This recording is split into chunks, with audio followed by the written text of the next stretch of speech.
Good afternoon, everybody. Hello. Welcome. Hello. How's everyone doing? We're going to go ahead and keep our cameras off for now while we run through a couple little intro. But don't worry, we'll be jumping in soon. Jillian, how you doing today?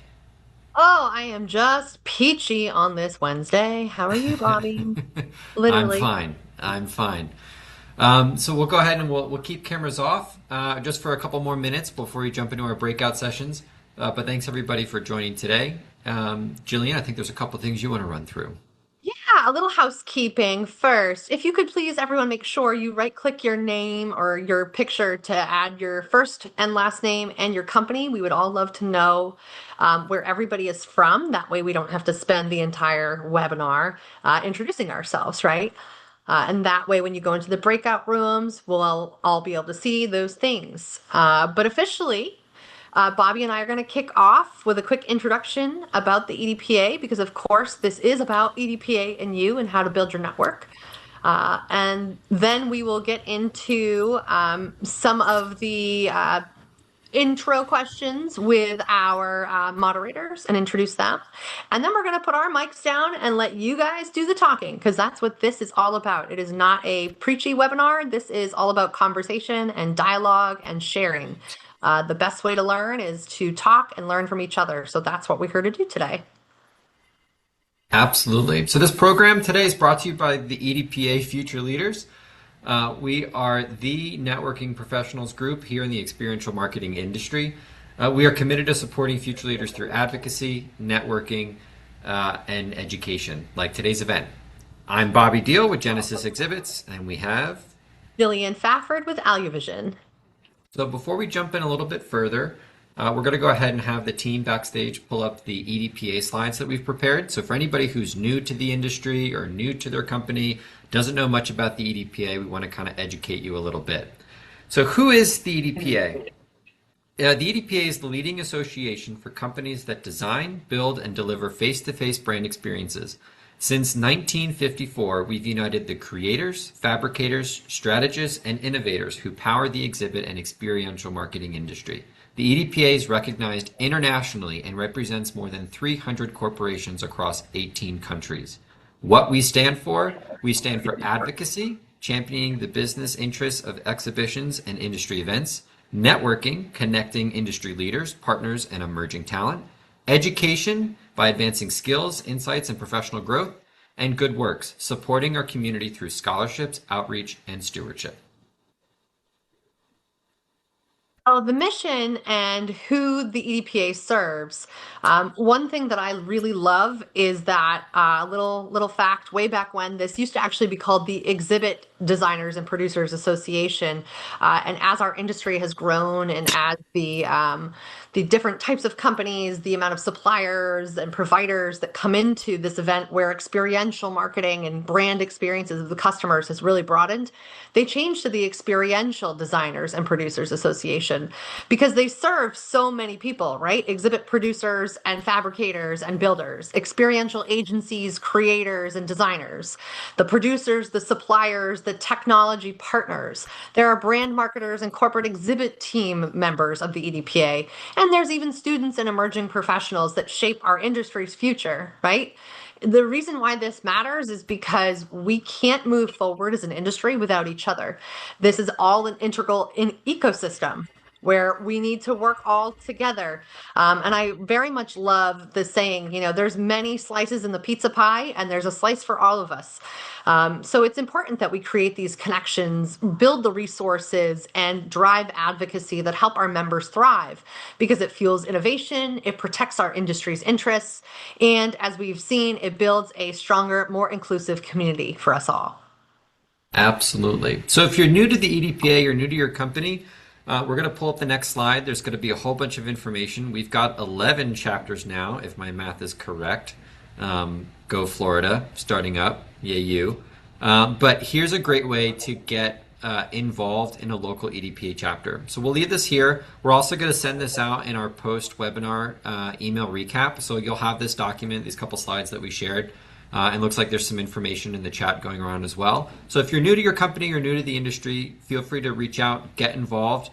You can reach out to myself or Jillian if you need more information, or reach out to the individuals who are heading up the local chapters. The local chapters are great. They're doing regional events for networking or advocacy or good works or education. So there's always an EDPA event going on or one in the near future. So if you're new to the And industry, please get involved.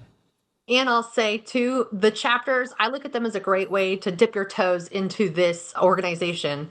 You don't have to be a national member, although it's encouraged, but you don't have to be a national member to join and start participating in the chapter events. It just gives you like a little taste in your area of what the EDPA can offer you. And then, of course, to be able to broaden your reach, broaden your perspective and your connections by joining the national membership and organization. Absolutely. So that's a little bit about the EDPA on a national and local chapter level, but let's go ahead and introduce our two additional moderators. We've got Jake Miller from NMR, and we've got Maggie McIntyre from Nth Degree. Jake, Maggie, thanks for being here today. Appreciate your help. Yeah, absolutely. Thanks for having us. So real quick, give us, I spilled a little bit of it, but names, companies, and years active in the industry. I'm Maggie, ladies Maggie first. McIntyre. I'm with Nth Degree and I'm a sales rep and I've been here for 5 years. Awesome. I'm Jake Miller. I'm with NMR Events. We do audio visual for trade shows and live events. I've been in the industry for 4.5 years now. Awesome. I'm Bobby. I'm with Genesis Exhibits. I've been in the industry, some could say a lifer. I've got this nostalgia photo of me from when I was 8 years old, sitting at my dad's desk. But officially, I've been in the industry going on 15 years. I love it. And I'm Jillian Fafford. I'm with Aluvision. I'm like Jake and Maggie. I've been in the industry for going on 7 years, I think, or about 6 years. And I love this. I think we'll see this later in our breakout rooms, but you either have the Bobbies of the world, the ones who are born into it, or you have the Jillian, Jakes, and Maggies who fell into it, right? I don't think any of us, and we'll find that out in a little bit, but any of us really got into this by purpose, other than Bobby, because clearly, family. Maybe it wasn't even on purpose. But in that respect, that's what's so great about this industry, right? It welcomes you with open arms. There's so much to offer in terms of career trajectory and what you can do that people just fall into it. And I've heard you're either in it for 1 year or you're in it for life after that. Absolutely. Absolutely. But today's not necessarily about us. We're just facilitators. So we're going to go ahead and pull up some starter questions on the screen for you guys to start thinking about. And while you're thinking about that, the four of us are just going to kind of dive in a little bit more about our history. So to make this fun, we've got a hard hat, got some starter questions here. So let's see. Maggie, I'm going to have you answer this first one. What is the most fun you've ever had at an EDPA event? Oh gosh. That's a tough one, but definitely my favorite event of the year is the Randy Smith tournament. Just such a special day, obviously, for good and bad reasons, all the causes, but really just seeing all competitors go out the window. Everybody puts everything aside, and what a great day just to be on the golf course, but also have an amazing evening afterwards. So definitely the most fun I've had is at the Randy Smith. Absolutely. Yeah, that's a great event. Okay, next question. Jillian, this one's for you. Ooh. What is your level of involvement with the EDPA and how has that changed over time? Oh, I love this one. So, talking accidental happenstance, I started with the EDPA Northeast chapter. At the time, I was at Blue Hive, and the then secretary on the board went out on maternity leave. So she asked me to cover for her for 3 months. I did. And then she came back and she said, actually, my role has changed and I can't take this on. You need to stay on. And I said, okay. And then I found out from the board, because I didn't note at that point, that it was kind of a 3-year commitment. Uh, they had a roll up system where from the secretary in marketing, you went from vice presidency and then presidency, and actually 4 years on president emeritus. So I became very involved very quickly, but loved it all the same. My forte and my background is marketing, and so that's really what I brought to the table for our chapter. I'm in Massachusetts, so EDPA Northeast all the way, even though Aluvision is located in Atlanta. We are, and a note for everybody else, if you are a salesperson or somebody who does business across the country, you can be members and join all the chapters. You don't have to just stick in your local. But Northeast is my alma mater, of course. And so I help them develop their marketing department, if you will, in the way that we really promote ourselves and create our social media posts and our blogs and owning our website a little more. And I always try to leave the organization that I've joined in a better place than when I have first joined it. And so that's what I did for the Northeast chapter. And along the way, I met some really great folks and was nominated to become an EDPA Future Leader for the class of 2023. And by happenstance, with the Northeast chapter, I met someone named Michael Vallone, who was the very first of the Future Leaders class and had started forming this Future Leaders committee. And he asked me to kind of help support some of the marketing for the EDPA Future Leaders. That turned into helping somebody else to leading the charge completely. Happy to do it. And so the rest is history. I continued on with the Future Leaders, and now I find myself yet again asked to step up and loving doing it as the co-chair for the Future Leaders this year. Bobby is our chair. Next year, Bobby will get to retire that crown and pass it off to me, and we'll have a new co-chair up. You know, Jillian, you're a typical underachiever. Is that all you've done over the years? Right? Besides Well, having two kids and, moving houses and things like that, just easy. right. Well, thanks for doing everything you've done, and look, I'm happy to have you here. We'll keep this rolling so we can get to these breakout rooms. Jake, for you personally, what is the best thing about being involved with the EDPA? I think it's just the community overall. The EDPA is a group full of competitors in some sense, and it's so easy to assimilate into this community because there's no competitiveness when you come to these events. It's all just people trying to get to know each other and network, and how can we make the biggest impact for the industry and grow it as a whole. Absolutely. Yeah, it's quite a special place, and to be involved in it within the EDPA is pretty sweet. So, okay, I think we're going to get ready to, now that we've gotten everybody warmed up here and familiar with us, I think we're going to break out into our sessions. Is that correct? Yes, it is. So Jake and Maggie are each going to lead a breakout room. They have some questions lined up, but again, this is all about organic learning and conversation. So where the conversation goes, as long as it stays mostly on topic and track, have at it. And we hope to see you back when we all come together. We'll share what we've learned and talked about as a group and go from there.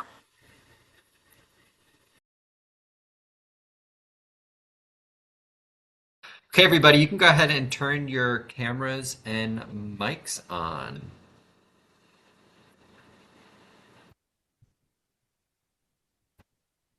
Cool. We got a fun group. Yeah. Hi, everyone. No, it's not letting me turn my video on. Sorry, Bobby. That's okay, Dasher. I think we know what you look like. You mean the EDPA logo is not the new tattoo that you just got in your face? No, I should have an EDPA tattoo, I guess, huh? You should. That might have to be a thing one of these days. Next time Exhibitor Live is in Vegas. Let's do that. Perfect. All right. Are you guys ready just to share some things? And I mean, I want this to be like super collaborative, organic, see where the conversation takes us, and hopefully we learn some things along the way. But I guess to start, if we want to go around and everyone can just say their name, their company, their role, and same thing, like how many years you've been in the industry. So I don't know. On my screen, I'm seeing Alec next to me. So Cool. you want to Sounds start? good. Alec Pearson, I'm with Exploring, the other companies, Exploring Graphics, Brewmark ID3. I'm Vice President of New Business Development. I started with the company in the sales role, and I've been with the company collectively 6 years or so. I've been in the industry for 8, going on 9. But similar to Bobby, my father grew up in the industry. I tried to get out of it, but got sucked into it and fallen in love with it ever since. So I'm a lifer, that's for sure. Amazing. Awesome. Kelly, do you want to go next? Sure. Oh. My name is Kelly Collins. I'm with EDE and I'm a junior account manager. I just started here in March. So I'm new to the company, but also new to the industry. So all of Welcome. this is brand new to me. Thank you. What Amazing. did you do before? I was a graphic designer. Oh, cool. Sorry, Maggie, didn't mean to say. No, I was I'll be no, quiet I now. Come literally on, was going to Bobby. ask the same thing, and I was going to say, like, how do you like it so far? I'm just gonna Good, sit it's in the really good. corner. Everyone's been very welcoming, very helpful. I'm learning a lot, meeting a lot of people. So yeah, it's been good so far. Cool. Awesome. Riley, you want to go next? Yeah, hi, I'm Riley. Hi. You gotta mute. Sorry, I am muted. same They're in the same breakout room. room. Kelly, you might need to mute. Your mic. Oh, my mic. Sorry, everyone. Okay, sorry guys. Is it still doing it? Okay, I'm Riley. I'm with EDE. I've been here 3.5 years. I'm an account manager. Yeah. Awesome. Cool. Sam, want to go next? Yeah, hi, I'm Samantha Hoff. I'm with Eagle Management Group. I'm an account executive, and I've been in the industry and with Eagle for about 10 months now. So still fairly new, like Kelly, but loving it so far. Yeah, and I think we met you, and some people met you at Access when you were on a panel, and you were just very fresh in the Yes, industry. So I how was are about things 3 going? months. Yeah, no, it's been great. It's been great. I've been able to go to Access and Exhibitor and a ton of different events and meet everybody. And it's just this industry is really incredible. I came from an event side, but more on hospitality and corporate events and weddings. So this is really interesting to have like this sort of community behind, what we're doing. So it's really cool. Great. And Matt, want to go next? Yeah. Hi, everybody. My name is Matt Brackey. I'm a general manager over at Queen Exhibits in Ohio. And I have been in the industry for approximately 60 days. Wow. Whoa. Welcome. Yeah, thank you. Okay, well, how's it going so far in your first 60 days? It's going really well. I love it. I had the opportunity to get up to the EDPA Great Lakes outing. I met Alec and Dasher while I was up there. So two awesome guys, and really enjoyed getting to network with people. I'm really looking forward to getting to some more events, and got a hold of Alec about joining the Future Leaders and trying to get as much exposure to it as I could. Yeah, he's a former high school football coach, so he's going to coach us in our flag football tournament, right, Matt? That's right. Yeah. Let's go. Let's do it. Love the recruiting. Awesome. Great to meet you because I have not met you. So Yeah, great to meet you too. thanks for being here. Yeah. Dasher, do you want to go or are you good? Sure, yeah, I'll go. I'm Dasher Lowe. I'm one of 3 EDPA employees. Carrie and Kate are the other two, as far as pretty much full-time employees, although Carrie's more or less part-time these days. We've got a few other people that work with us. Nat, you may have heard that name. He's on our creative side, and then Nick does Salesforce part-time as well. I've been in the industry a little over 7 years. EDPA has been my first experience with it. I come from the brand agency side. So I was in brand agencies for my whole career in Chicago, and now split time between Michigan and Florida. Awesome. Great. All right. Well, thanks everyone. And then, so now another quick, just icebreaker question, but what is your favorite thing or what do you love most about the experiential industry? And Bobby, we can start with you. Oh man. Let's see. I love the creativity and the amount of connections you can make within our small little industry. So I won't expand upon it too much further than that, but being in a unique environment where creativity is key, but also working with the right people and good people to make that dream, that creative, the creation turn into reality is a lot of fun. Love it. Alec, want to go next? Yeah, it's pretty common, but I think it's the community and the people, especially with how many events are put on between all the regional chapters and, the national chapter gives us a great opportunity to see people often and really hold in on those connections and build them more. So. For sure. I think earlier this week we were going over some of these questions we wanted to ask, and a lot of the common theme was like seeing the same people at the events so that you can build your network. Then when you see them in a work environment, it's just that much better. So totally agree there. Kelly, you want to go? Yeah, I think so far, probably also like the people, I've met a lot of really nice people and I've gotten the opportunity to travel a few times, which is super cool. So I think just being in person at some of these events is just really cool to see everything come together. Where have you been so far? I went to Atlanta and Vegas. Okay, cool. Nice. Yeah. Can't go wrong there. You could actually, but Yeah. that's fine. All right, Riley, you want to go? Yeah, I think my industry is that there's always things new to see. I feel like people are always trying to push, um, I don't know, like bring something new to the table every time. So I always enjoy like walking the show floor whenever I'm there. And yeah, seeing the same people all the time is also great. But I think it's fun to see like all the different tech and the changes in advancement and design. I don't know. Love it. Sam, want to go? Yeah, I really like that, the industry focuses on gathering people. I think with like social media marketing and all these other types of marketing that are going on today, a lot of it is online. And I like that our side of the world kind of still gets people in person together, aside from like EDPI, like the work that we do for clients and, for exhibitors. It's just cool that we bring people together. Yeah, that's so true. It's nice that we're not dying and 100% virtual. So Yes. that's a great point. Matt?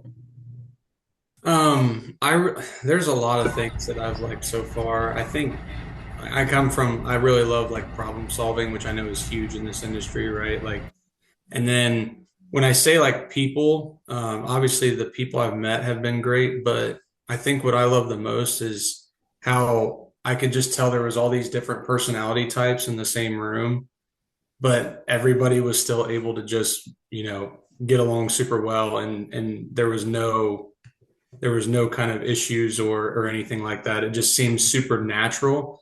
And I think that just comes from what we all know what we're all going through, right? So that's kind of how I viewed it, I guess, in my first time being around the groups. So. Exactly, 100%. And then Dasher. Yeah, for me, it's really just the collaboration across everybody. I mean, I came from a world that I was pitching business from our Chicago office against our New York office, just because our parent company wanted to have more dogs in the fight, and just seeing people to come together and willing to support each other. Competitive companies literally on a floor helping each other out, saying, "Hey, I got a panel Centrix, no problem, I'll cut it for you," type of thing. I mean, that's just the collaboration in this industry is like no other. Yeah, so definitely some common themes across the board, which is good to hear because we're all kind of in the same boat, going through the same things every day. So, which leads me to a question about challenging situations on networking. Like, what is the biggest or most challenging thing you feel when it comes to networking? And maybe we can start again with Bobby. I think, and I'll speak to kind of the room here a little bit because a lot of you are relatively new to the industry. It certainly can be, at least at first, kind of overwhelming and daunting. You're stepping into a new role, new company, new industry. You don't know people, and there can be this sense of, oh, I can't talk to them because they're so and so, or I don't, I would like just get rid of that right off the bat.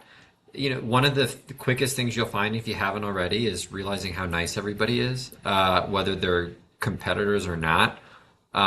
There's always opportunity to just make a quick connection and say hey, and people 9 times out of 10 are more than willing to have a conversation with you and share their story. And to do so, I think that's the hardest thing is just kind of breaking that ice and that barrier. But once you do, it just becomes like second nature. So get really good at asking leading questions and not like short-winded questions, but like, hey, how'd you get started in the industry? Like, as soon as people start talking about themselves, then you're fine. Then you can just listen, you build a connection, and you go from there. So, All right, Alec, what's the most challenging thing about networking for you?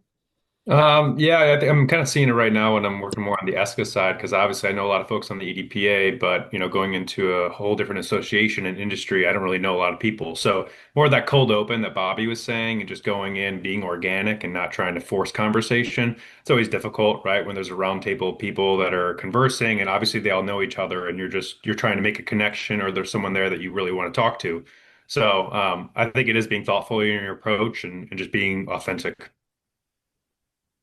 Agreed completely. Kelly?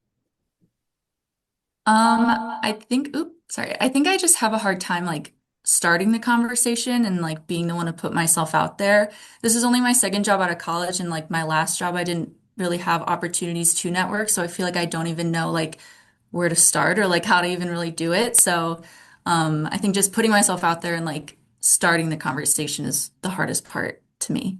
Yeah. And I feel like specifically for this group, the future leaders, we have a lot of people in the same like age range. So it's nice when you feel like you're talking to more a friend rather than somebody that's like Bobby kind of mentioned, like higher up than you. I feel like in this group specifically, that kind of stuff goes out the window. So hopefully if you come to an event or we see you around, um, you won't feel like nervousness or anything. Please take advantage of this group, I would say. Riley, you want to go next?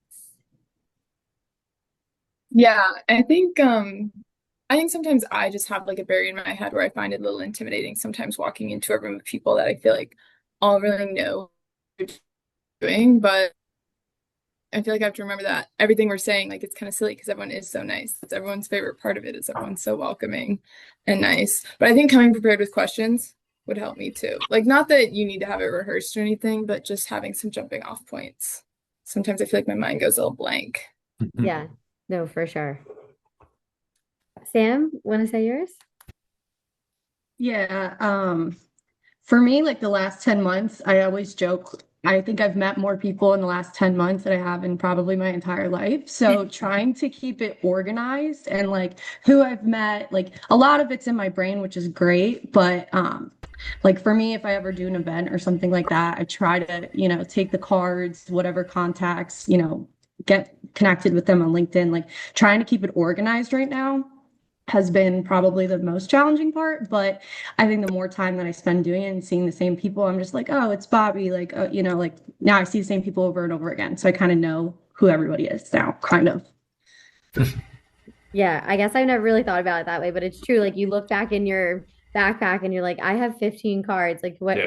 whose face? I mean, Yeah, exactly. yeah, such a good point. Matt, you want to say your biggest challenge? Yeah. My biggest challenge is probably just with being so new to the industry. And I feel like there's so much to understand.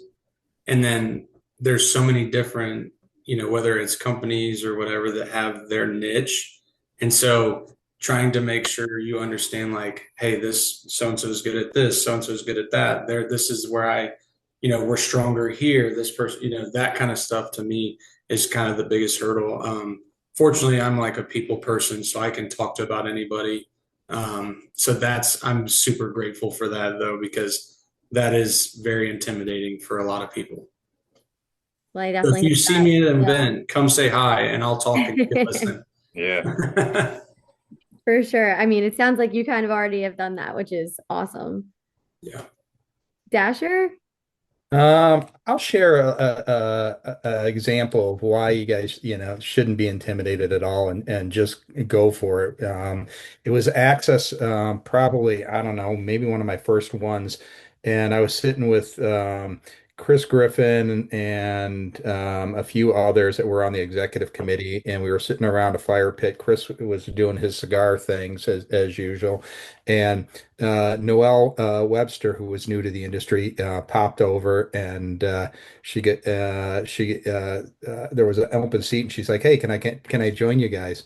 And everyone said, "Yeah, of course." And they're like, "Well, you want a cigar?" And she's like, "No, I don't smoke, but I want to introduce myself." She introduced herself, and stayed for a little bit, and she left, and everybody was like, "Well, who was that? Who does she work for?"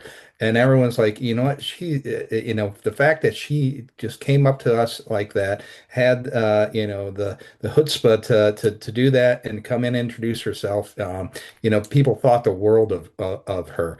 And lo and behold, a few years later, she's been on the board of directors now, I think, for 2 or 3 years. They wanted her and singled her out specifically to join the board because they're like, that's the type of people that we want, helping lead EDPA. And she's grown immensely through her organization. So I would just, comment to the fact that, just throw it out there. It's a great group of people. No one's gonna be like, how dare that person for approaching me type of thing. That's not how this industry was built. That's not what it's all about. And take advantage of the fact that our industry is like that because it's a huge opportunity. Honestly, I love that story because first impressions are, you may not remember their name or who they worked for, but you can remember maybe what you talked about or how they approached you. So I love that point of view. All right, I have another question for you guys. What is one professional area or something in your role that you would like to gain more knowledge in? And how can you maybe find that within the EDPA? Maybe we'll start with Alec. So can you say it again? Like, what's one professional area that you would like to gain more knowledge in? And how do you think you could use the EDPA to like help you gain that?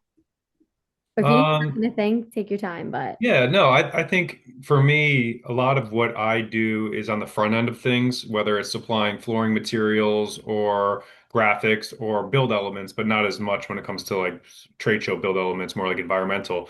So for me, it's to really understand more of the show site side of things when it comes to like show services and whatnot.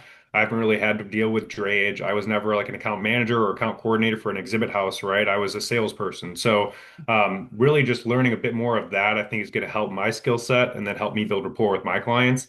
And obviously the way to do it through the EDPA is just working with the connections you have and utilizing those resources. It's not difficult, like everybody's already said, everyone's really open. So just scheduling some time or just asking somebody, hey, you deal with this day in, day out. Do you think you can give me kind of a run through of what you're seeing and how I can leverage that for, my own personal stay? yeah, good luck learning all the show Yeah. services. So I don't have that said, I haven't had to yet. So I'm gonna challenge myself, but we'll see. Oh my gosh. All right, Sam, you want to go? Yeah, I think for me, like the past 10 months have been just like a crash course of the industry and the show floor and all of the nuances, especially on the labor side. There's a lot of details and things change in every city, and it's just there's a lot of information all at once. So that's kind of been my focus, but now I'm definitely focusing more on sales. This is my first real like sales job.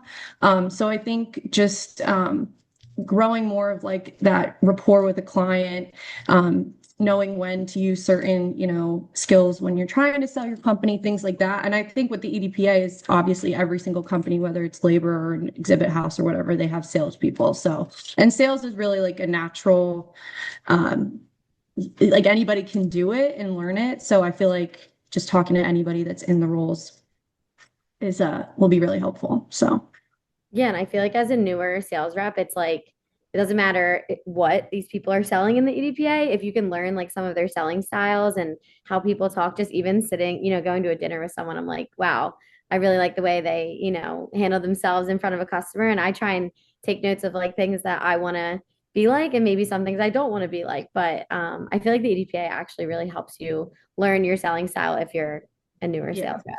Exactly. And there is different styles too. So like realizing like what's going to work for me and kind of go with that. So Exactly. Sure. Riley, want to go next? Yeah, I think something I want to get better at is like the AV tech side of booths. I feel like it's such a good way or an interesting way for people to display their messaging. And there's so many different possibilities out there that I wouldn't always think of outside of just like a traditional LED wall. So I feel like that's something I'd like to explore more, just knowing all that. You cut off at the end there, but I did hear about the AV. So hopefully, I mean, even if you just sit down with AV vendors at an event one day or something, or if you're on the show floor and you recognize an AV vendor on the floor that belongs to the EDPA, hopefully you feel comfortable enough to ask them those questions. Kelly, you want to go next? Yeah, I think for me, the hardest part is all of like the different terminology and the lingo. Like, I work with Riley a lot, and I feel like half the time I'm just like, what is that? What does that mean? So just like asking questions and like knowing what all the different companies that we work with like do and provide to us, and just being able to like be more versed in that stuff. So I think just asking a lot of questions is what I would do. Yeah. And Jillian, just to catch you up to speed here, we have a lot of new people in this group. Uh, Kelly, you said a couple months, right? And Matt is 60 days. So yeah, so All it's right. been a great conversation so far. I know you guys were bouncing back and forth. Matt, you want to go next? Yeah, sure. So I come from like a operations, logistics, transportation background. So I kind of that's my strength, but being completely new to like I'm so new I haven't even been to a trade show yet. So that side of it, understanding like the lingo and like the terms and like what this is, what that is, and then, the different types of like graphics and different, just all that kind of stuff. So I feel like this organization is going to be great for me to tap into and really start learning all of that stuff and making good connections. No, it really is. And especially for an exhibit house, like you're going to meet so many vendors that you're going to end up working with or needing one Mhm. day. So just building those relationships is going to be awesome to help you speed up that education. Yeah. Dasher? The three big topics for me, are one, watching what's going on with the private equity. It seems like every week there's another company getting bought. So that's obviously one that I'm closely watching and seeing how it affects our industry. A couple other ones that have been out there but are still very relevant. AI is one, and seeing how that's changing the industry. And as we're planning Access, we're trying to figure out some of these topics as well. And then measurement and ROI is a big one, around the industry right now too, as more marketing dollars get pushed our way. There's a high demand on the client side for measuring, showing ROI for their efforts. So those are kind of the three big ones for me. Yeah, I feel like AI is. Does everyone here kind of use AI in their Yeah. daily? Yeah. Okay, we're getting there at least. Yeah. Cool. It is going to be interesting to see what happens with that. And I know at Access before we've kind of touched on it, but it'll be cool to see how it changes and develops. Yeah, we'll continue to touch on it. We're going to have a speaker this year that's specific to our industry, in the experiential world, and lives it. And it's really, I think, he tailors his presentations to it, but it's going to be to some of the senior leaders of our member companies, educating them about the AI suites, how to manage it, how to control it internally. Because it sounds like, from me, a lot of companies are just saying, yeah, go ahead, dabble with this, dabble with that. But, at some point there needs to be a controlled process to it, as far as making sure people sync up on the same tools, how they're being leveraged, when they're being leveraged, type of thing. For sure. I mean, I look forward to it. Awesome. I can add into that too, just out of experience, either working with our customers. So I'm from AluVision, we're a systems manufacturer, but sometimes, we work with other organizations like EDPA for Access. We work with some of our customers and, look at their graphics, and it's kind of a catch-22. I see more of booth graphics kind of being generated out of AI, right? You can't find the right stock image that you want, or you don't have the artist that can hand draw it. So people are asking AI for help, which is great, but it doesn't scale. I've noticed this happening. I don't know if anybody else has, where you get an image and you're like, this is beautiful. And then you go put it on a 30-foot wall and it doesn't work. I mean, you have to work so hard to make it actually line up, make it the right size. You're almost like recreating it. So it's really interesting how it's helping us, but it also is adding extra steps to the layers. That's so true. I mean, I can't relate on graphics, but I don't know if anybody else can on this combo, but that does sound like so great up front and then more work on the back end. Mm-hmm. Cool. Well, Something I thought was interesting that Dasher said was measuring ROI. Like, I feel like we've seen, even just in the short time, like there is a level of scaling back in this industry a little bit because of how expensive everything is. I just know, shipping and fuel surcharges and equipment and rigging and everything is just getting extremely expensive. We've been studying the cost increase year after year, so that we can provide our clients with the best information possible. But I think that was a really good point, Dasher, is, some people are, they're really measuring that level of ROI. So they're, for the shows. For sure. I mean, agreed completely. And you even see people, and I don't know if you guys can relate to this, but moving off of the show floor a little bit just to avoid some of these services. Like they're wanting to do a pop-up event outside or flip a restaurant and take over that and have that kind of experience rather than pay all those costs and be on the show floor and pay for all those services. So it will be interesting just to see how these things continue to develop. All right, one last question for you guys before we break back into the other room. But real quick, like, what do you think is your personal best skill that you bring to projects or your team at your company? Alec, want to start us off? New leads, new business development. No, no, I think it's just taking a positive approach, right? But also telling the team that, hey, when you get a new shot, you get really one shot at proving yourself and making a name for yourself. So building the value in who we are as a company and making sure that we speak through that through the proposals or anything that we're doing presentation wise to our client base. So just ensuring confidence in our team members that, we're a strong unit. Love it. Sam, want to go next? Yeah, I think coming from hospitality, a lot of what I've done in the past has been obviously very service based and very experience based for both, the customer and now client. So I think just my approach is I focus mainly on the experience overall of how the, event's going to go, not just for the exhibitor, but if it is the display house or whatever client. So I just think that perspective of like service and experience coming from, hotels and restaurants and things like that kind of gives me a different perspective. Yeah, for sure. Kelly? Coming from a graphic design background, I feel like my creativity is definitely helpful with like seeing booth designs and helping like edit images sometimes. I've been given a few creative tasks here, which is always super fun. So I think that's probably a good skill of mine that I have. Yeah, that's awesome. Riley? I think Matt said problem solving is one of his favorite parts of his job, and it's definitely one of mine too. I think that's a bit where especially with like the rising costs we're talking about, I love thinking about different ways that effective way, but maybe that saves cost on one end or a more creative approach to things. Love it. Matt, want to go? Strategy. I love it. Yeah. Yeah, so I think for me, it's like the relationship building, the leadership side. And I think a lot of that comes from my coaching background because, I've been a coach for almost 10 years now. And so much of that goes into just, I think like Alex said too, instilling, confidence in your team and, helping them know that they can achieve great things, and continue to build and grow. That's just where my strength is. And that's just what I tap into.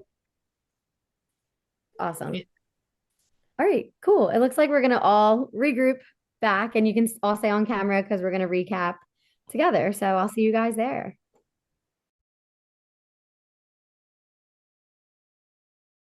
Jillian, should we give it another minute or you think we're good? I think we're probably good numbers wise. I think we're good. Okay. So how we'll go through this, I have a kind of a collection of starter questions here, conversation starters. I'll give a little bit of my experience and then I'll kind of open it up to you guys to go back and forth and share your experiences. So please feel free to jump in if you want to use the raise hand or just shout out. I really don't mind. And if there's crickets, I'll popcorn somebody. I'm not afraid to. So let's make it a good one. So let's go with intros right away. Just quick ones, your name, your company, your role in your company, and then how long you've been coming and how long you've been with the EDPA, going to events with the EDPA. So Greta, let's start with you. Hello, everybody. Greta Hostetler. I am with Nth Degree. and I'm the Vice President of Client Success. So that really means overseeing the sales and account management teams. I joined this industry in 2018 by happenstance. I was one of those people that through networking got into the industry, started talking to Nth Degree, and from the first day I stepped into this office, I knew that this was that next step for me, and I'm definitely a lifer. Great to hear. As am I. I'm stating that right away. I Yeah. am a lifer through and through. Olivia, let's go with you next. Great. Hello, I'm Olivia Schultz. I'm with MSM Inc. I am on the project management team. I've been at MSM full time for about 7 years now. And this past Access was my first EDPA event. Very nice. Access is a very good one. I had my first one 2 years ago, and it was just amazing the things that we've all put together, and it's a great event. It always is. Who else do we have? Genevieve? Hey everybody, Genevieve Fernandez with Live Marketing. I've been there for about 6 years and have been in the industry since about 2007, 2008. I've been involved in the EDPA since I've been at Live Marketing and occasionally go to Access, which, yes, is a wonderful event. Thanks for doing this. Of course. Who else? I saw Kate in here. She might have dropped, or am I not seeing her? Dana, let's go with you. Hi. So sorry, I'm driving and I went through a dead zone. So if you lose me, I'm sorry. All So good. yeah, Dana Esposito. I work at Blue Hive, and I have been the Northeast chapter, very involved. But actually, I'm one of the members who got that chapter restarted a handful of years ago with Mike Valone and a few others. Also on the EDPA board of directors now. I've been on that for a few years. I've been in the industry since 1997. And let's see, what else is interesting? I think that's about it. Lead the EDPA University affiliation too, right, Dana? Oh, yeah, that's true. So I'm on the EDPA University Affiliations Committee, which I co-chair with Justin Dworak of STAR. And that's essentially the committee that already has really good long-term committed relationships with two colleges, BSU and FIT, who essentially have been cultivating exhibit designers, graphic designers, and digital content creators for years. And now they've also expanded their program to project managers, and that will continue to expand as years go on. And there's like the mentorship program and that sort of thing. Love it. And then we've got Taylor, last but not least. Hey, I'm Taylor. Sorry, my camera is like disabled, or else I would be on camera. So sorry about that. No worries. I work for Hamilton. I'm the marketing manager, and I've been at Hamilton for 4 years. I came right after college and just never left. And I would say I've been attending EDPA events since I started basically with Courtney Soyce, and then just got more involved within the past year on various committees.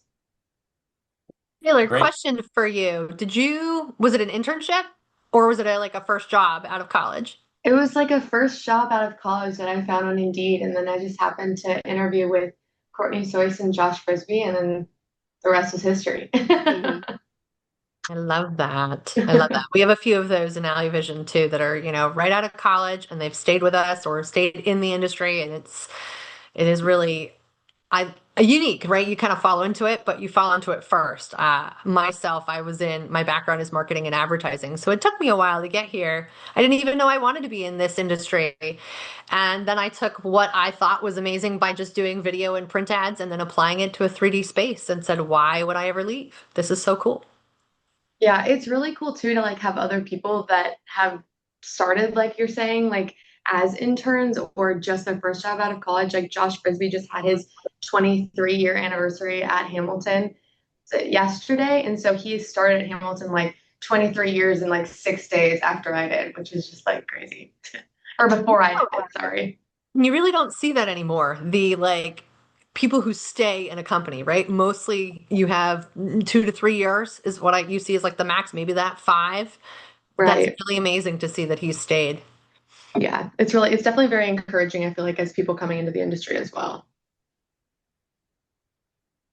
So we'll go into the next question. Another starter for what do you love about the experiential industry? So for me, I started my first job out of college was in 21, not this, a different one, and it was a digital marketing sales job. And every day it was cold call, demo, and I got sick of it very quick. So through a close friend, I got in with NMR, and I just love it because it's always something different with new designs. There's always something to look forward to. Sometimes you like repeat projects because they're easy and you can move on to the next one, but that's it for me. The travel, always something different, and I've loved it from day one. Who else wants to jump in? I'll answer. So, Go ahead. right out of college, I worked at Vanguard for a few years. So, like, kind of everybody that was starting with me had the same background, and like we were all kind of like learning about finance. And I think my favorite part of the industry is just being able to work every day with so many different people with different skill sets and different backgrounds, and all putting our skills and experiences together to have a great end product. Great. Thank you. Greta, I Loretta, think, okay. your mic is something's going on. Yeah, I can see you talking. I don't hear anything. Nope. Nope. Nope. Is this better? Yeah, there. Yes. Oh, There we go. okay. I don't know what happened there, but I was just going to mention that I've been in a variety of different industries throughout my career. The thing that I love most about our industry is really the passion that people have for it. And I think it goes back to, what we discussed earlier. When you're in it, you are in it. And people are so caring. Everybody cares about each other in the industry, and there's just a passion like I have not seen in any other industry. So that's what keeps me going. Yeah, I agree with that because so many of these events that we go to for EDPA, there's always a cause for somebody. Something goes wrong in somebody's life in the industry. We dedicate all the proceeds to their family and their cause, i.e. the Randy at the Northeast bowling outing this year. We did what did we do? Jillian, remind me. Oh, Blake. yeah, Yes, Blake. Blake, who was in the accident. So it's really cool to see how everybody just lifts each other up. Yep. When it goes back to, the industry as a whole, rising tide floats all boats. So it's all about helping each other because it helps yourself, right? It helps your own company if as a manufacturer to the lighting supplier or the exhibit house, that they're doing well and that the people are thriving because then we have good relationships too. So I love that crossover, I think, between like the personal and the professional. I don't see it in all industries. Banking too is like very separation, church and state. But here it's like you're all one big family. And I think, Jake, we were talking about it the other day, either with the EDPA or being at show. It's kind of this, we look forward to seeing each other when you're at EDPA events. I have like even, people from competition companies, they're like my best friends. Yep. And it doesn't matter. It's totally fine because we all understand the personal side.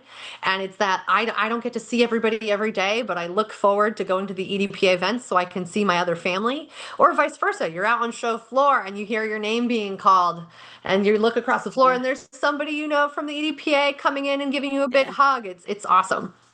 Yeah, I think that's one of the coolest things, how it transfers over the show floor, that relationship. Yeah. Mhm. See, Phoebe has joined us. Phoebe, we're talking about what we love most about the experiential industry. I got you. Thank you so much for that catch up. I'm sorry, a client meeting went long, so I only managed to come in right now, and I'm enjoying listening in. No worries. Hello. Thanks for getting here. What's our next question, Jake? What do we want to go into next? So I was going to go with what makes EDPA unique, but I think we kind of touched on that a little bit and how the industry lifts each other up. I think we can go past that. So let's talk about skills. What skills do you think you guys, or unique skills, do you think you guys bring into your project specifically? So for me, I started as a tech. When I first started with NMR, I started as a tech on site, moved into a project manager, and then went into sales. So I think that translated really well to knowing what can and can't be done on site.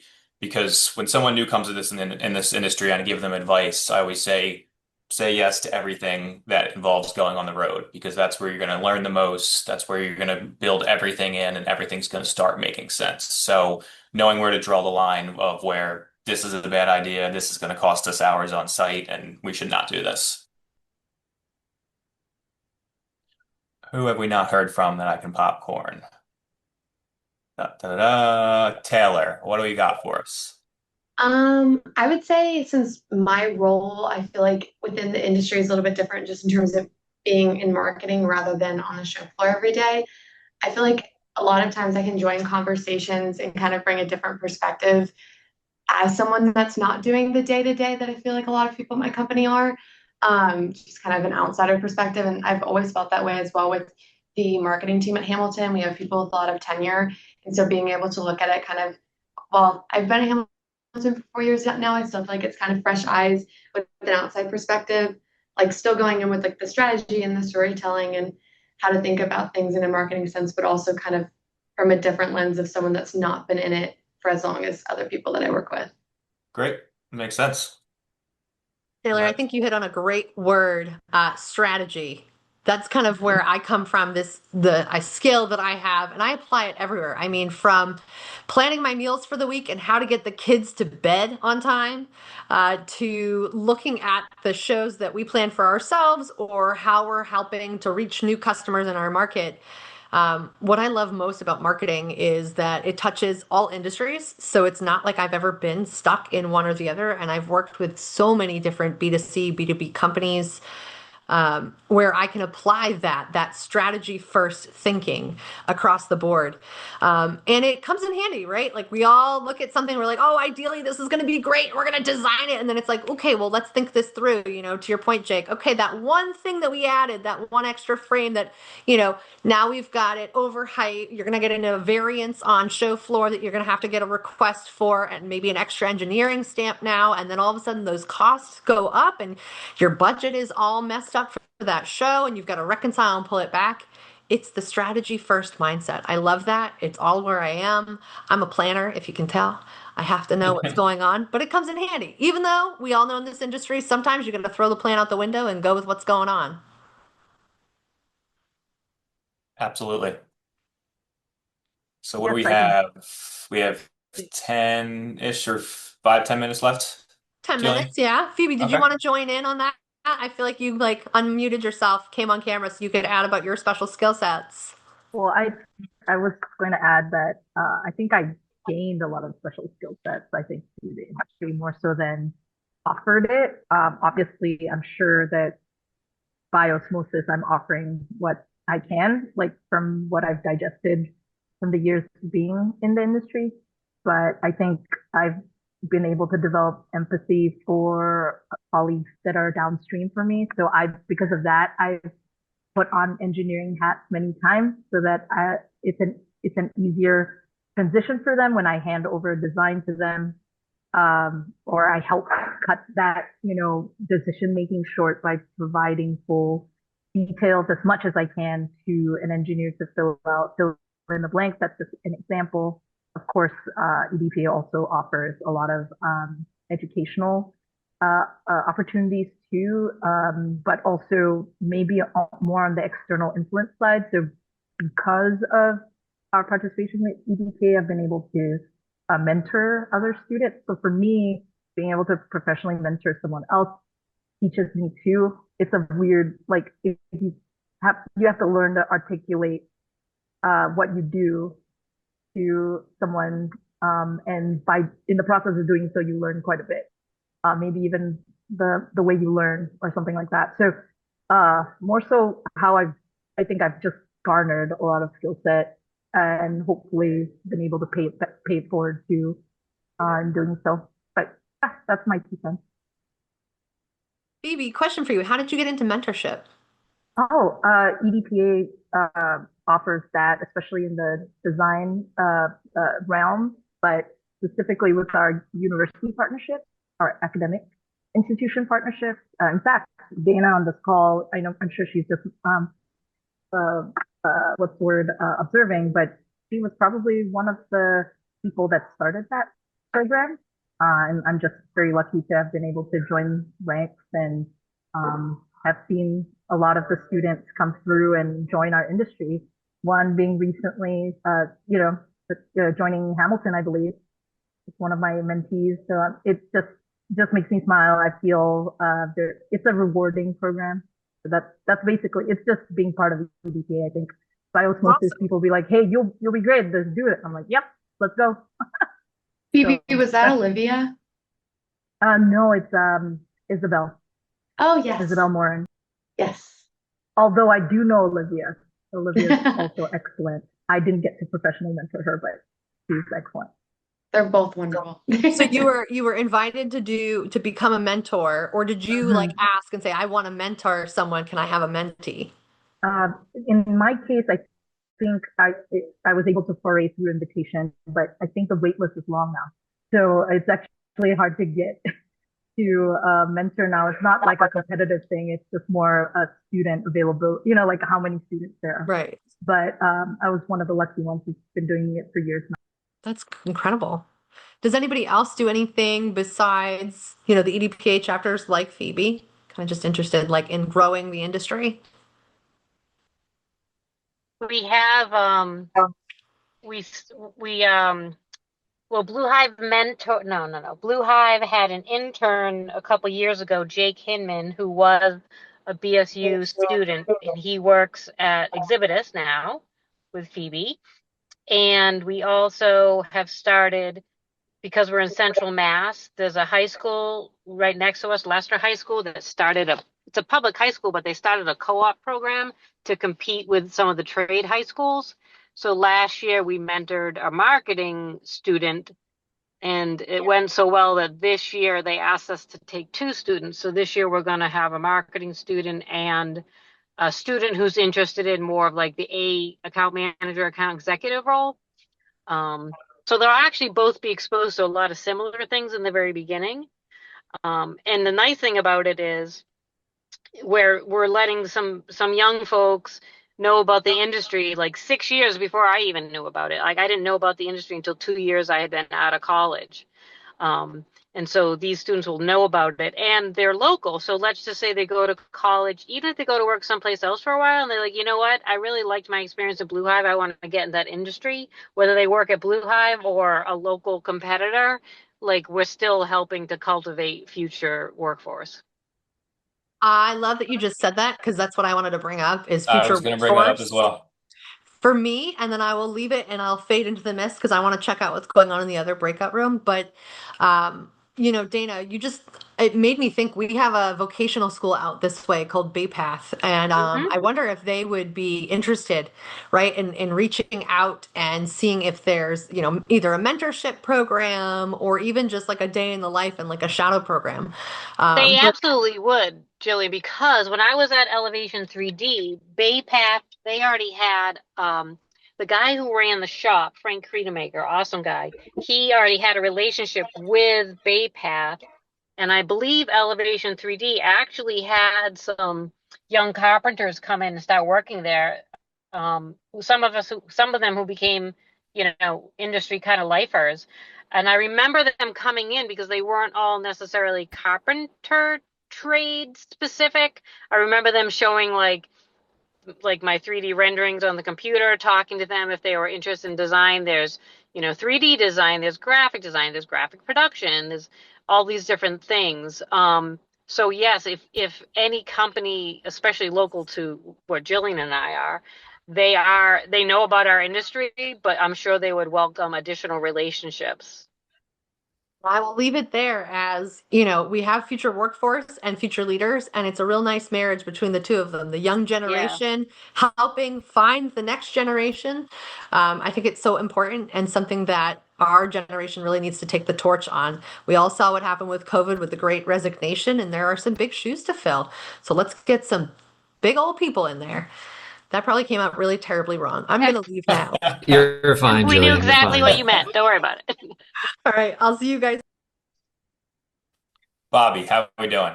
Good. Hey guys, I just wanted to pop over from the other room and listen in what's going on over here. Yeah. This is a much better looking breakout room now that you've come into it. Oh, shucks. Tell me more. Tell me more. Yeah. What else do you like about me?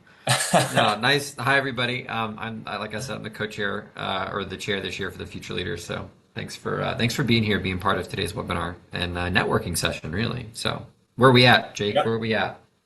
So now that you mentioned networking, I've got a question for that. So what do we find challenging about networking, and what are we kind of doing to overcome that?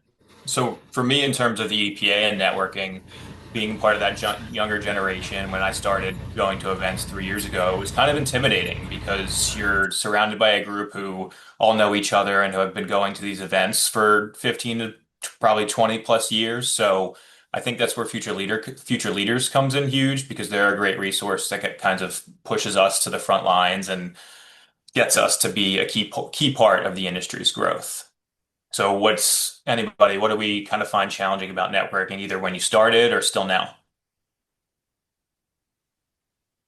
I'll chime in, share a little tidbit from the other room because they just answered this question. Yeah, give So us the secrets. not that you're behind on the outline or anything, Jake, but you're just at a different place. No, the consensus over there was there's definitely a barrier, especially for people new to the industry. Or the other room was filled with people who are like 5 years or less, coincidentally. It's just that initial like icebreaker, like just putting yourself out there and just connecting, because there tends to be this feeling of, oh, that person's on that pedestal and that person's so successful and I can't talk to them. But the reality is they're just another human. They're more than happy to share their story or give perspective or help you through something. So it's just about breaking through that challenge of just answering the first question or asking the first question. And Dash and I were talking about just be bold, but also come prepared with like leading questions or questions about their story to get them talking, and that'll help, or a conversation happen organically versus how you doing, how's your weekend. Like, no, like put some meat on the bone, put some effort into networking by being prepared. Absolutely. Greta, That's you unmuted yourself, so I'm going to pick on you. Yeah, so I just wanted to make a comment to all of you guys that um, at least from my experience, people that have been in this industry for a long time, or the veterans, or the people that you might think are on a different pedestal, they want so desperately to share Mhm. and to teach and to train and to help anybody that they can. So, although it can be very intimidating when you start or you go into a new association or what have you, just feels so good that everybody's got an open heart. Everybody, I know, at least with an nth degree, they want to help. And you guys, everybody that I've seen on this call so far has got a very, very bright future in this industry, and people want to help. So just embrace that, and networking is the way to go for sure.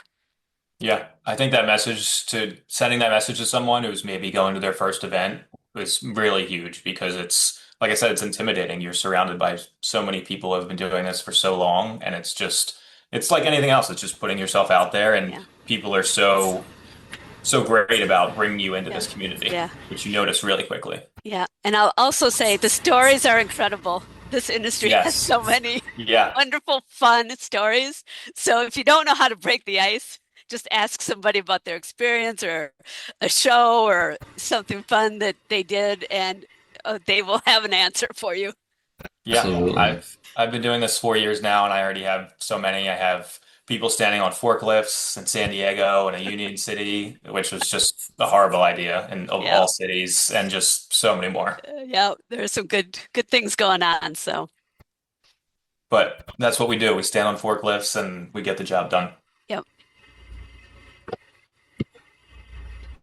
Okay, I think we're right about at our We're going to do 5 5 minutes. Yeah, we're going to do 5 more minutes. 5 more minutes. Okay. All Yeah. right.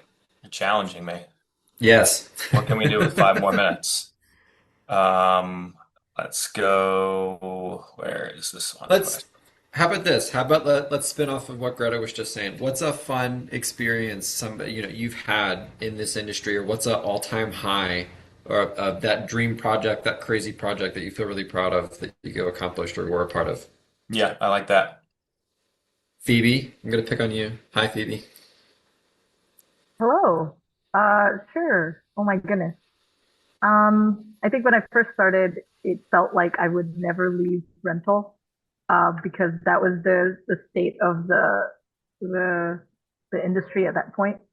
But yeah, just looking back, I think any sort of client relationship that I've grown from like a small, 10 by 20 or 10 by 10, and then to see them now hitting like just larger footprints and them trusting us to, or me trusting me to be able to put in my 2 cents and shape their program. I think that is basically living the dream.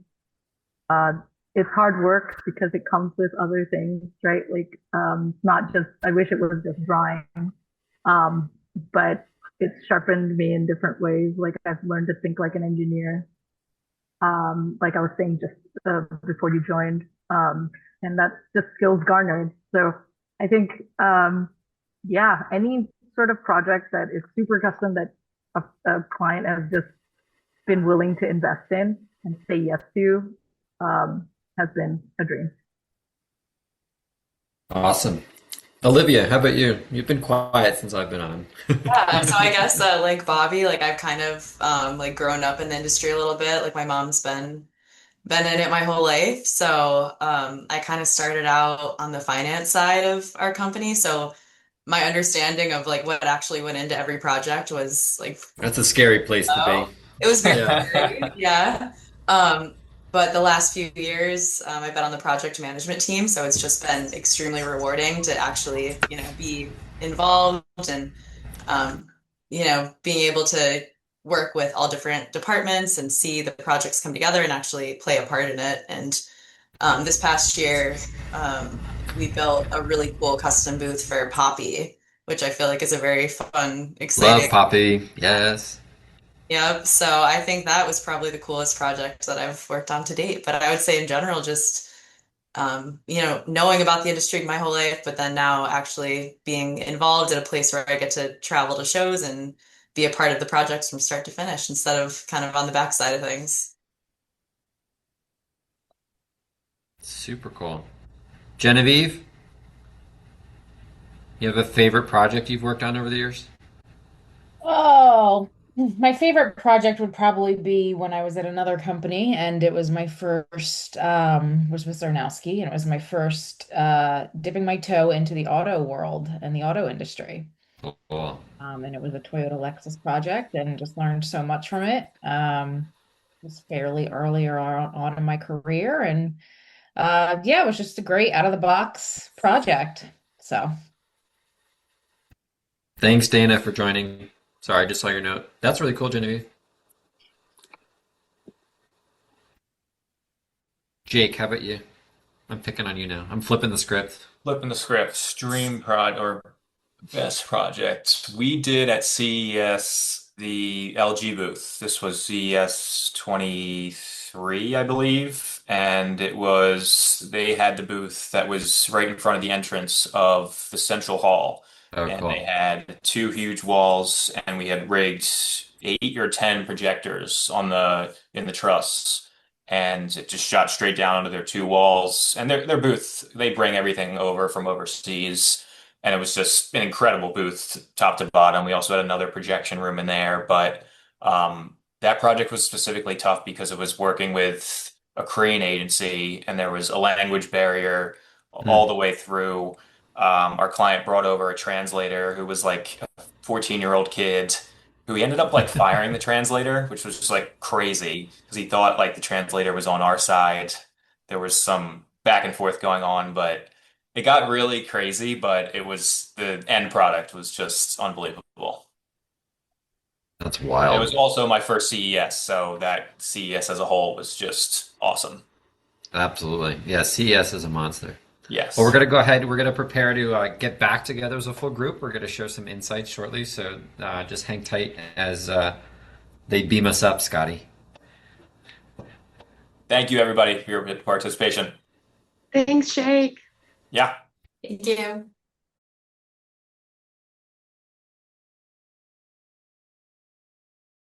Okay, and we're back. Awesome. How was that? That was Good. fun.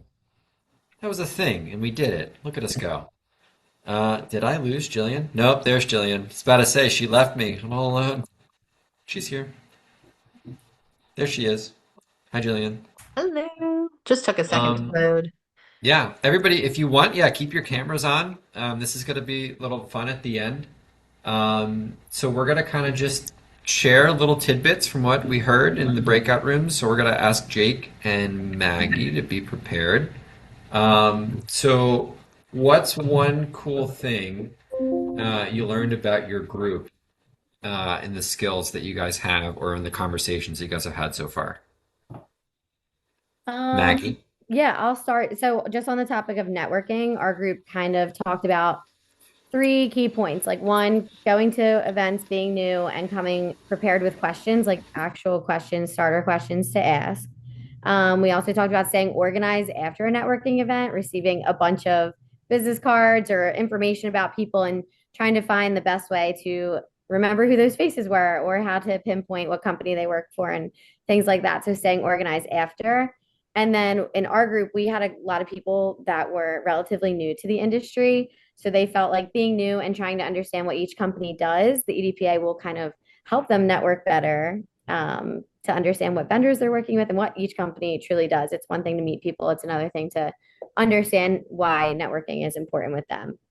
So that was our networking segment. Jake, you want to go? Yeah. So going into unique skills, we had Taylor from Hamilton. She's on the marketing side, so she was able to kind of give a different perspective than most of us.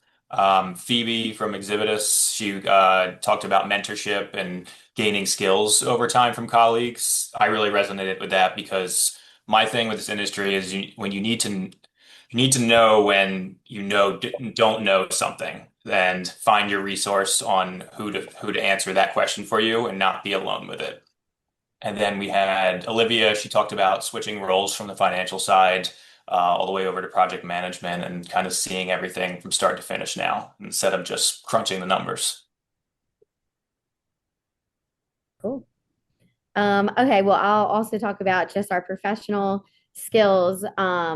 We talked about just understanding services and using the EDPA connections to learn more about something you don't know. So, we had some sales reps in our breakout room that talked about understanding selling styles. Sam is relatively new with Eagle and just understanding like at these events, you can listen to how other people sell, talk, hear how they interact with customers and kind of use that to your advantage, disadvantage, however you want, but really just learning from the people within the EDPA to develop your own selling style. And something else we talked about was how the industry is starting to scale back. Matt from Queen Exhibits kind of talked about that and Dasher as well. Just talking about how things are getting so expensive, AI is starting to be involved, and how you're seeing your customers scale back in the industry, and just ways that we're going to adapt while our clients adapt. So, really good conversation there. I'll jump in again. So we kind of combined two questions into one unintentionally. So it was about why we love the industry as a whole, and then why the EDPA is so unique. Just because of the passion that people have for this industry and how we're always lifting each other up. The examples from the Randy, how that was Maggie's favorite event, how they help out so many different families. If you haven't been to the Randy, please find the time to go. It's a tearjerker. It's an unbelievable event. There's round of applause, standing round of applauses for all of these speakers. And then this year at the EDPA Northeast bowling outing, we helped out a fellow future leader, Blake, who had been in an accident, and all the proceeds went to her. So wrapping that up, it's everybody is lifting each other up and everybody is in it together while we're all competitors at the same time. Right. Yeah, I find there's this industry is one of the few where the personal and the professional kind of combine, right? Like even myself, I have, and I think I shared this in one of the groups, but competitor companies, I have friends out of our competition. It's like, oh, you shouldn't talk to them, but we're like, it's all one love. I love that about this industry. Yeah, there's nothing like it. I was on a podcast yesterday with Chris Griffin and Khalil, and we were talking about the value of the trade show industry and how it, from my perspective, it's all about the people. It's all about the connections. And if you have strong people and strong connections, you're going to have a strong network to be able to fulfill a dream or to execute on a vision and a goal. And if you do that well, then your clients are going to have a good time. And if they have a good time and a good experience, they're going to do it again. If they're having those right conversations by them building their own connections on ShowSite, before you know it, we're pushing the needle forward on the economic trade scale level, right? On the global scale. So just about these small little connections start to piece together your experience in your industry and your growth has profound effects on the global scale. It's pretty wild in our industry and how, but playing a small part can have a big impact. So connections are really everything in this industry. We're going to wrap up in just a couple minutes, but I want to flip the script for throwing a little thing in here. By show of hands, who's been in the industry for 10 years or longer? Everybody keep your hand up. Everybody raise your hands. Okay. 10 years. Okay. Who's been in the industry 5 years or less? Okay. 4 years or less. 3 years or less. 2 years or less. Okay, Alec, you've been here longer. Sorry, I'm confusing. Okay, who's been in here less than a year? Trying to get to who's the newest person. Less than a year. Okay, less than 6 months. Okay, we're down to 2. We've got Matt and we got Kelly. Okay, less than 90 days. Matt. 3 months. I Matt's was the gonna say newest. it's got to be Matt. I was about to say 60 days, right, Matt? Yes. Okay, next time you see me, track me down. I'll get you a beer or I'll get you a burger. You pick your preference. So welcome to the industry. Thanks. I just found out we're going to be at I know it's a long way away, but the Access in Phoenix. Yeah, So, absolutely. Will you be expensing that, Bobby?